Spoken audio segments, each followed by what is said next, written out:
Students, welcome back to the channel accounts learning point. आज की video में भी हम कुछ और जर्नल एंट्रीज़ करेंगे। मैंने कुछ ट्रांजैक्शंस ली हैं जिन्हें हम जर्नलाइज करना सीखेंगे। क्वेश्चन है, journalize the following transactions. Sold goods to Brijesh of the list price of ₹10,000 at trade discount of 5%। हमने गुड्स बेची हैं ब्रिजेश को, 10,000 रुपये की गुड्स हैं, 5% उसके ऊपर ट्रेड डिस्काउंट है और फुल पेमेंट हमें कैश में मिल गया। ठीक है। सेकंड है, goods given away as charity. हमने चैरिटी में गुड्स दी हैं। Charge interest on capital. हमने कैपिटल के ऊपर इंटरेस्ट चार्ज हुआ है, यानी कि इंटरेस्ट जो होता है कैपिटल के ऊपर जो वो ऑनर को यानी कि प्रोप्राइटर को मिलता है, रिसीव होता है, राइट। आउटस्टैंडिंग वेजेस हैं। फिर है 5,000 रुपये due from Sunny are now bad debts. जो 5,000 रुपये ड्यू थे वो अब बैड डेट्स हैं, यानी कि पैसे नहीं मिला है। और 50,000 रुपये कैश सेल्स हुई हैं, 40,000 रुपये की गुड्स थी। ठीक है। तो जैसे आपको पता है हम इसको फॉर्मेट बना लेंगे। तो ये हम जर्नल एंट्री करेंगे। इसमें पहले हमारे पास है डेट, फिर है पर्टिकुलर्स, उसके बाद हम यहाँ बनाएंगे एक छोटा सा अलिफ और उसके बाद डेबिट क्रेडिट का अमाउंट, राइट। इस तरह से डेट है नहीं हमारे पास, इसमें हम सीरियल नंबर डालेंगे। पर्टिकुलर्स, एलएफ, डेबिट का अमाउंट और क्रेडिट का अमाउंट। हमने गुड्स बेची हैं ब्रिजेश को। ठीक है। अब इसमें जैसे आपको पता है कि सेल्स करना इनकम है, तो सेल्स हमारा क्रेडिट साइड में आएगा। Debit all expenses and losses, credit all incomes and gains. ठीक है। पैसा हमें मिल गया है तो वह डेबिट व्हाट कम्स इन, पैसा हमें मिल गया तो कैश अकाउंट डेबिट, पैसा हमें मिल गया है टू किससे, ब्रिजेश से। लेकिन हमने क्या किया है, सेल्स करने पर हमें पैसा मिल गया, राइट। 10,000 रुपये की गुड्स थी, 5% ट्रेड डिस्काउंट है तो 10,000 का 5% आ जाएगा 500 रुपये, तो यानी कि 9,500। यही हम डेबिट के साइड में सामने लिखेंगे और यही हम क्रेडिट के सामने लिखेंगे। जैसे कि आपको पता है ट्रेड डिस्काउंट हम अकाउंट्स में मेंशन नहीं करते हैं, उसे कहीं रिकॉर्ड नहीं किया जाता है, तो अमाउंट को माइनस करके ही लिख दिया जाता है। और यहाँ हम नरेशन लिख देंगे, being goods sold to Brijesh of list price 10,000 at 5% trade discount, right. चलो नेक्स्ट देखते हैं। नेक्स्ट हमारे पास है चैरिटी में गुड्स ही हैं।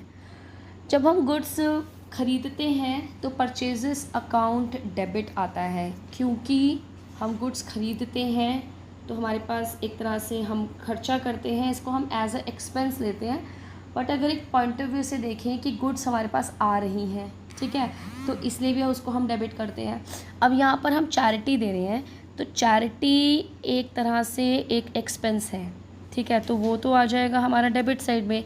और हमारी जो गुड्स थी वो चली गई, उसके लिए हम लिखेंगे परचेजेस अकाउंट, क्योंकि जो हमारे पास परचेजेस थी वही हमने गुड्स चैरिटी में दिया है ना। तो परचेजेस अकाउंट जो हम डेबिट में लिखते हैं उसको हम किस में लिख देंगे, क्रेडिट में। वैसे तो परचेजेस के लिए हम नॉमिनल अकाउंट का रूल यूज़ करते हैं कि डेबिट ऑल एक्सपेंसेस, जब हम उसको ख़रीदते हैं, राइट।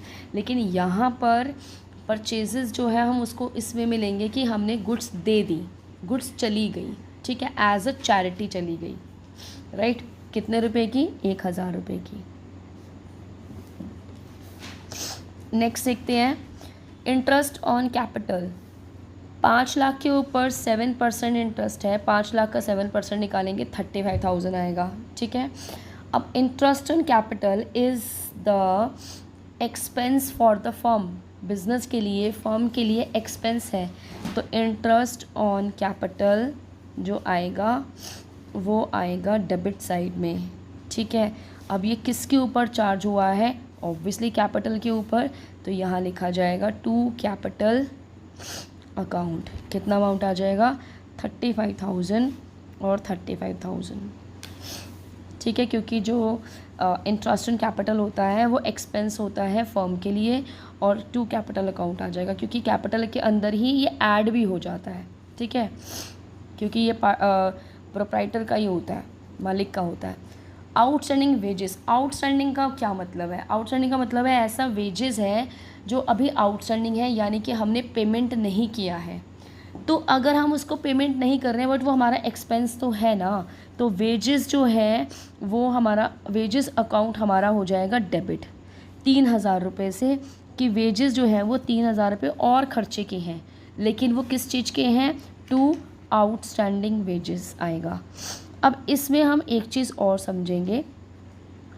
आउटस्टैंडिंग वेजेस का मतलब होता है हमने वेजेस जो थे वो पेमेंट नहीं किया है, तो कोई भी अगर पेमेंट की नहीं है तो वो हमारे लिए लायबिलिटी है, और लायबिलिटीज़ जो होती हैं वो हमेशा क्रेडिट साइड में आती हैं और असेट्स जो होती हैं वो डेबिट साइड में आती है। इसको हम इस तरीके से भी समझ सकते हैं एक्सक्यूज़ मी, और इस तरीके से भी समझ सकते हैं कि जो वेजेस हैं वो आउटस्टैंडिंग वेजेस हमने वेजेस अकाउंट में और ऐड कर दिया, क्योंकि ये पेमेंट करना रह गया है, लेकिन पेमेंट तो करना है, ठीक है, पेमेंट तो करना ही है, खर्चा तो है ही है। तो वेजेस अकाउंट डेबिट 3,000 रुपये उसमें वेजेस अकाउंट में चले गए, और ये किस चीज़ के हैं? ये आउटस्टैंडिंग है, ऐसे एक्सपेंसेस हैं, ऐसे वेजेस हैं जो पेमेंट नहीं किया था, ठीक है। फिफ्थ, 5,000 रुपये ड्यू फ्रॉम सनी, सनी से 5,000 रुपये ड्यू थे, यानी कि लेने थे, अब बैड डेट्स हैं। बैड डेट्स का मतलब होता है कि जो पैसा डूब गया, ठीक है, सनी हमारा डेटर है, उसने पैसा नहीं दिया, डूब गया, तो बैड डेट्स तो एक लॉस हो गया, तो इसलिए हम यहाँ लिख देंगे बैड डेट्स अकाउंट। पैसा तो आया नहीं है तो यहाँ हम लिख देंगे बैड डेट्स अकाउंट, ठीक है। डेबिट किससे नहीं आया? टू सनी। कितना आ जाएगा? 5,000 रुपये।